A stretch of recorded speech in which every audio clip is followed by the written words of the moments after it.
بسم اللہ الرحمن الرحیم۔ السلام علیکم۔ جو آنگن میں دیا جل رہا ہے، تیرے آنے کا شاید آسرا ہے۔ سارم اور وسیع آج کافی دنوں کے بعد کمبائن اسٹڈی کے بہانے اکٹھے ہوئے تھے، ورنہ دونوں ہی اپنے دھندوں میں مصروف تھے۔ یہ ان دونوں کا فائنل ایئر تھا، امتحان قریب تھے۔ یہی وجہ تھی کہ گھر والوں سے کمبائن اسٹڈی کا بہانہ بنا کر سارم وسیع کے گھر میں موجود ہوا تھا، مگر پڑھنا تو تھا نہیں۔ وسیع LED میں انگریزی ہارر مووی لگائے مونگ پھلی کھانے میں مگن تھا، جبکہ سارم بے تاثر چہرے کے ساتھ اسکرین پہ آتے سنسنی خیز مناظر ملاحظہ کر رہا تھا۔ وسیع یار، چینل چینج کر۔ بہت ہی اندھوناک منظر دیکھ کر سارم کو خوف محسوس ہوا تھا۔ کیوں؟ تجھے ڈر لگ رہا ہے؟ وسیع ہنسا تھا۔ مجھے کیوں ڈر لگے گا؟ چلو تھوڑا پڑھتے ہیں۔ اسکرین سے نظریں ہٹاتے سارم نے وسیع سے اپنے خوف کو چھپانے کی صحیح کی۔ تو کون سا پڑھنے آیا ہے؟ پوری پکچر تو دیکھنے دے۔ وسیع کی نظریں ہنوز LED کی اسکرین پر مرکوز تھیں۔ اسکرین پر نظر آتے منظر نے سارم کے رونگٹے کھڑے کر دیے تھے۔ قبر سے نکلتی آوازوں نے اس کے اوسان کھتا کر دیے تھے۔ سارم نے وسیع سے ریموٹ جھپٹ کر LED بند کر دیا تھا۔ کیا مسئلہ ہے تیرے ساتھ؟ دیکھنے تو دے۔ وسیع جھلایا تھا۔ مجھ سے باتیں کر، کون سا میں روز تیرے گھر دھمکتا ہوں؟ سارم نے منہ پھلا لیا تھا۔ اس کے پورے منہ کو دیکھ کر وہ بے اختیار ہنسا تھا۔ بول میری روٹھی لیلا، کیا بات کروں تجھ سے؟ کشن کو گود میں رکھتے پاؤں میں کمبل ڈالتے وسیع گویا ہوا تھا، جبکہ سارم اسے ہی دیکھ رہا تھا۔ رات کے 3 بج رہے تھے اور دونوں نے ابھی تک کتابوں کو ہاتھ بھی نہ لگایا تھا۔ اور سنا بھابھی کیسی ہیں؟ مونگ پھلی کا دانہ منہ میں ڈالتے وسیع گویا تھا۔ اس کے فربیہ جسم اس کی خوش خوراکی کا منہ بولتا ثبوت تھا۔ کون بھائی؟ اب سارم نے بھی مونگ پھلی جھپٹتے استفسار کیا تھا۔ ابے منتہا کی بات کر رہا ہوں، 10 سال سے گرل فرینڈ ہے، اب تو اسے بھابھی ہی کہنا چاہیے۔ بیچاری کب سے تیرا انتظار کر رہی ہے۔ وسیع نے اسے دیکھتے آنکھ دبا کر کہا تھا۔ کوئی بھابھی نہیں ہے وہ تیری، پچھلے ہی ہفتے میرا اس سے بریک اپ ہو چکا ہے۔ اس بلا سے جان تو چھٹی۔ آپ ہی نے جب سے وہاں سے گھر منتقل کیا ہے، اس ایریا میں جانے کا جواز بھی شکر ہے ختم ہو گیا، ورنہ اکثر گلی میں کھڑی ہی دکھ جاتی تھی۔ سارم قدرے منہ بنائے گویا ہوا تھا۔ سب پتہ ہے، تو نے ہی اپنے پیار میں پھنسا کر اسے پاگل بنایا تھا، اور اب اس بریک اپ کی کیا تک بنتی ہے بتا ذرا۔ وسیع نے خفگی سے کہا۔ چپ کر جا، اس کے لگتے سکتے تجھے اس کا کچھ زیادہ ہی درد نہیں ہوتا؟ اتنا درد ہے تو ہی اس سے بیاہ رچا لے۔ میں تو اس سے شادی نہیں کر سکتا۔ مجھے تو ایک ایسی لڑکی کی تلاش ہے جو ان خرافات سے دور ہو۔ سارم نے موبائل فون اور لیپ ٹاپ کی جانب اشارہ کیا تھا۔ تو ان خرافات سے دور کیوں نہیں ہو جاتا؟ خود پہلے پاک پاس بن جا، پھر ہی کوئی پارسا ملے گی نا۔ وسیع نے گہرا طنز کیا تھا۔ تو ہے نا پارسا مولوی ٹائپ سڑیل انسان، اب مجھے درس دینا بند کر دے۔ سارم نے وسیع کو گھورتے ہوئے کہا تھا۔ بریک اپ کی وجہ بتانا پسند کریں گے آپ؟ وسیع نے مزید وضاحت طلب کرنا ضروری خیال کیا تھا۔ اس سر درد سے بندہ بریک اپ نہ کرے تو کیا کرے؟ ہر وقت ایک ہی سوال، گھر والوں کو کب بھیجو گے؟ ہر وقت ٹالا کہ کچھ دن صبر کر لو، مگر دھاک کے 3 پات۔ سارم چڑا ہوا تھا۔ تجھے بچپن میں عشق فرمانے کا مشورہ عقل کس نے دیا تھا؟ اسے تیرے ساتھ عشق کرتے 10 سالوں کا طویل عرصہ گزر چکا ہے۔ شادی کا مطالبہ نہیں کرے گی تو بیچاری کیا کرے گی؟ وسیع کے لہجے میں بھی تلخی کھلی ہوئی تھی۔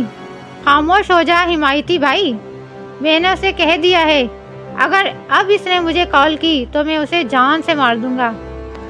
پھر اپنی تصویروں اور ویڈیوز لیک ہونے کی ذمہ دار تم خود ہوں گی۔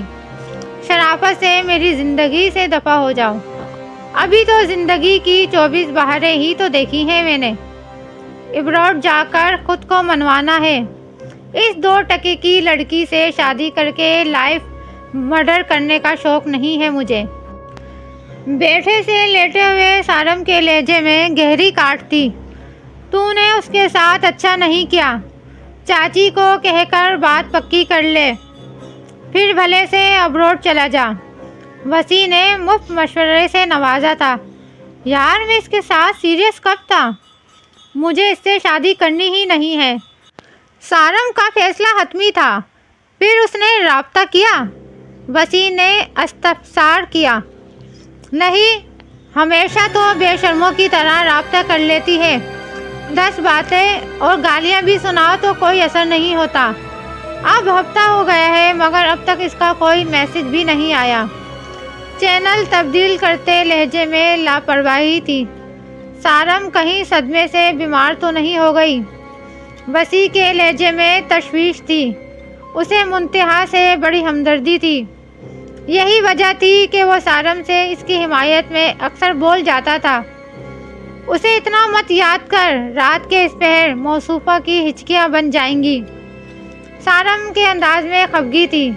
اس کے لب و لہجوں میں سرد مہری کا عنصر خاصا نمایاں تھا۔ ہر بار کی طرح اس بار بھی اس موضوع کا اختتام سارم کے غصے پر ہی ہوا تھا۔ اسی لمحے سارم کا موبائل فون گنگنا اٹھا۔ اب کس کی کال آ گئی؟ وسیع نے دیوار پر لگی گھڑی پر نظر ڈالتے ہوئے تعجب سے استفسار کیا تھا۔ تیری لگتی سکتی کی عمر بے حد لمبی پائی ہے محترمہ نے۔ سوتیلے بھائی نے یاد کیا اور بہنا حاضر ہو گئی۔ سارم نے نخوت سے ناک سکیڑ کر کہا، ریسیو کر لے، پتہ نہیں کیا کہہ رہی ہوگی۔ سارم کی باتوں کو خاطر میں نہ لاتے ہوئے وسیع ہاتھ جھاڑتے کمبل میں دبک گیا تھا۔ تمہیں میں نے کال کرنے سے منع کیا تھا نا، پھر کس خوشی میں کال کر کے میرا دماغ خراب کر رہی ہو؟ کال پک کرتے ہی سارم منتہا پر بری طرح دھاڑا تھا، جبکہ وسیع نے اشارے سے اسے کول ڈاؤن رہنے کا مشورہ دیا تھا، جس پر سارم مسلسل اسے گھور رہا تھا۔ منتہا تم پاگل تو نہیں ہو گئی؟ رات کے 3 بج رہے ہیں، یہ مذاق کا وقت نہیں ہے۔ کبھی تم سارم کے ماتھے پر پسینے کے قطرے منجمد ہوئے تھے۔ وہ منتہا پر گڑرایا تھا۔ میں قبرستان کیوں آؤں؟ یہ کیسی عجیب سی آوازیں آ رہی ہیں؟ تم کہاں سے بات کر رہی ہو؟ وسیع ان کی گفتگو سن کر کمبل ہٹائے سارم کے دائیں جانب بیٹھا تھا۔ سارم کو پاگلوں کی طرح چیختے دیکھ کر اس نے اس کا شانہ ہلایا۔ پاپوش نگر قبرستان کے دائیں طرف کی تازہ قبر، کیا ہو گیا ہے؟ Are you mad? سارم دھاڑا تھا۔ اس کے ہاتھ لرز رہے تھے۔ وسیع نے جیسے ہی اس کے ہاتھ سے فون جھپٹا، کال بند ہو گئی تھی۔ وسیع نے میز سے جگ اٹھائے، گلاس میں پانی انڈیل کر سارم کو تھمایا تھا۔ اس نے ایک ہی گھونٹ میں پانی سے بھرے گلاس کو خالی کر دیا تھا۔ اس کے لبوں پر پاپڑی سی جم گئی تھی، آنکھوں میں وحشت کے سائے تھے۔ اس کا چہرہ لٹھے کی مانند سفید ہو رہا تھا۔ اس کا پورا جسم ہولے ہولے کانپ رہا تھا۔ وسیع نے سختی سے اس کا شانہ تھام رکھا تھا۔ سارم کچھ تو بتاؤ، آخر ہوا کیا ہے؟ وسیع تفکر سے گویا تھا۔ اس نے سارم کی یہ حالت پہلی مرتبہ دیکھی تھی۔ یار وہ منتہا۔ سارم خاموش ہو گیا۔ کیا ہو گیا؟ سب خیریت ہے نا؟ تو کیسی فضول قسم کی باتیں کر رہا ہے؟ وسیع نے گھبرا کر استفسار کیا تھا۔ میں فضول باتیں کر رہا تھا؟ وہ فضول باتیں کر رہی تھی، سارم نے ہکلا کر جواب دیا۔ وہ بہت گھبرایا ہوا تھا۔ کہہ کیا رہی تھی؟ وسیع نے پوچھا۔ مجھے قبرستان بلا رہی تھی، پر کیوں؟ اب وسیع کے ہاتھ سرد ہوئے تھے۔ کہہ رہی تھی مجھے تم نے جان سے مارنے کی دھمکی دی تھی نا، اب آ کر مار لو، میں تو پہلے ہی مر چکی ہوں۔ سارم سخت خوفزدہ نظر آ رہا تھا۔ چل، تجھے ڈرا رہی ہوگی، سب کو پتہ ہے تجھے ہارر موویز سے کس قدر خوف آتا ہے، مذاق کر رہی ہوگی۔ اس کا شانہ تھپکتے وسیع نے اسے سمجھانے کی صحیح کی تھی۔ وسیع کے الفاظ اس کا ساتھ نہیں دے رہے تھے، وہ فقط سارم کا خوف کم کرنے کو یہ سب کہہ رہا تھا، ورنہ خوف زدہ تو وہ بھی ہو گیا تھا۔ یار، اس نے قبر کا ایڈریس بھی بتایا ہے، اور اس کے آس پاس نہایت ہی بھیانک قسم کی آوازیں آ رہی تھیں، جیسے کئی بدروحیں آپس میں بغل گیر ہو کر کورس میں رو رہی ہوں۔ سارم کا خوف کے مارے برا حال ہو گیا تھا، جبکہ وسیع کی حالت بھی غیر ہوتی جا رہی تھی۔ چل، تو پریشان نہ ہو، ایسا کچھ نہیں ہوگا۔ تو ہارر فلم دیکھ کر ڈر گیا ہے، اب تجھے اس قسم کی فلمیں میں نہیں دکھاؤں گا۔ اب خواہ ذہن پر زور مت ڈال، اب سونے کی کوشش کرو، صبح دیکھیں گے۔ پھر کال کر کے میری اس سے بات کروانا، میں اسے کہوں گا پیار محبت اپنی جگہ، پر تیری کمزوری پا کر تجھے اتنا ڈرا رہی ہے، حیرت ہے۔ وسیع سخت متفکر دکھائی دے رہا تھا۔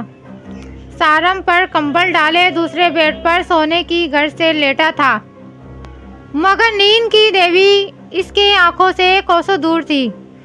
وہ سارم کو مسلسل دیکھے جا رہا تھا، جو سونے کی اداکاری کرنے میں ہلکان ہو رہا تھا۔ سارم، اب جاگ بھی جاؤ، باہر ناشتہ کرتے ہیں، پھر قبرستان چلیں گے۔ وسیع کھڑکی کے پردے ہٹاتے گویا تھا۔ گھڑی صبح کے 10 بجا رہی تھی۔ سردیوں کے اوائل دن تھے، ماحول کافی خنک تھا، کمرہ مقفل ہونے کے باوجود بھی بالکل ٹھنڈا ہو رہا تھا۔ سارم نے کسل مندی سے آنکھیں کھولی۔ کیا یار، تھوڑی دیر پہلے ہی تو آگ لگی تھی۔ سارم زچ نظر آ رہا تھا۔ کل دیر تک سو جانا، آج اس سلسلے کو ختم کر ڈالتے ہیں۔ کمرے میں بلب جلاتے وسیع جیکٹ پہنتے ہوئے ہم کلام تھا۔ وہ دونوں 10:30 بجے ڈھابے پر موجود تھے۔ سارم نے صرف چائے پی تھی، وہ خاصا ڈسٹرب تھا، جبکہ وسیع بھی چائے ہی پی رہا تھا۔ اسے منتہا سے ایسی حماقت کی ہرگز بھی توقع نہ تھی۔ وہ تو اسے خاصا سمجھدار سمجھتا تھا۔ چلو چلیں۔ چائے کا مگ خالی کرتے سارم کو سوچوں کے گرداب سے نکالنے کے لیے وسیع اٹھ کھڑا ہوا تھا۔ بائک کی چابی میز سے اٹھائے اس نے سارم کو اٹھنے کا اشارہ کیا تھا۔ سارم نے خالی نظروں سے اسے دیکھتے اس کی تقلید کی تھی۔ امتحان قریب تھے، وسیع کو علم تھا سارم ان چیزوں سے سخت خوف زدہ ہو جاتا ہے۔ وہ اس کا خوف زائل کرنے کے لیے اسے قبرستان لے جا رہا تھا۔ اسے معلوم تھا یہ منتہا کی شرارت ہے، کیونکہ کال کٹنے کے بعد اس نے اپنے نمبر سے بھی ٹرائی کیا تھا، مگر منتہا کا نمبر مسلسل بند جا رہا تھا۔ اسی اثنا میں وسیع کا موبائل فون بج اٹھا۔ بائک سائڈ پر روکے اس نے کال ریسیو کی تھی۔ کیا ہوا، سب خیریت تو ہے؟ وسیع کو پریشان دیکھ کر سارم نے استفسار کیا تھا۔ نہیں یار، فرحان بھائی کا ایکسیڈنٹ ہو گیا ہے، آپ ہی نے اسپتال بلایا ہے، چلو وہیں چلیں۔ اپنے بہنوئی کی بابت بتاتے وسیع نے دوبارہ بائک اسٹارٹ کی تھی۔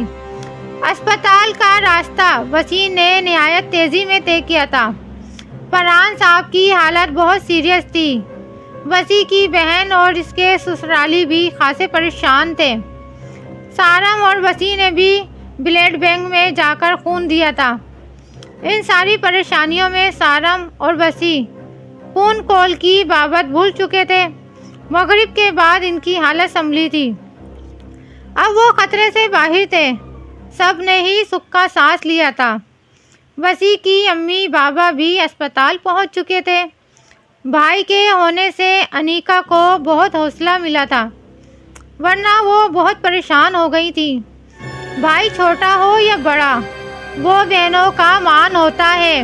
بہنوں کے دکھ درد انہیں تکلیف میں مبتلا کر دیا کرتے ہیں۔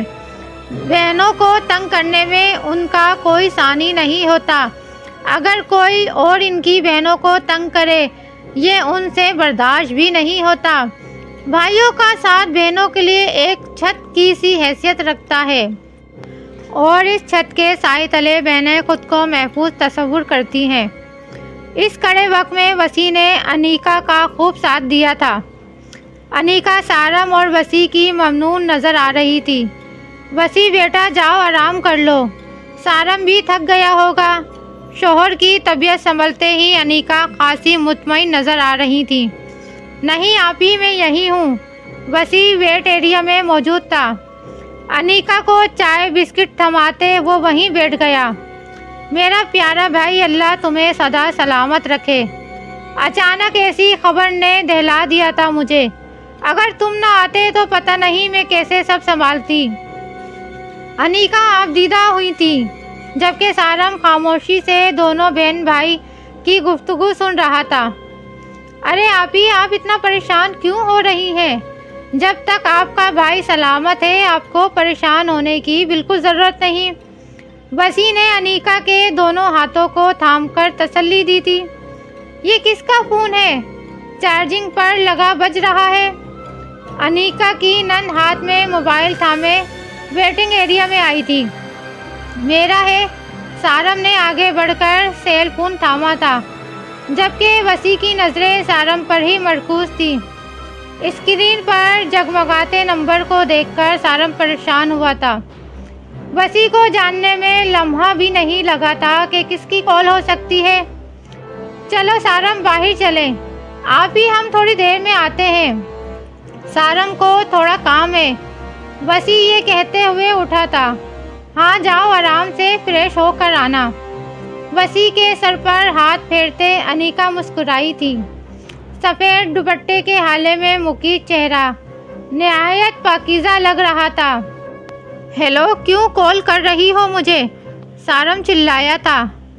تم مجھ سے ملنے کیوں نہیں آئے؟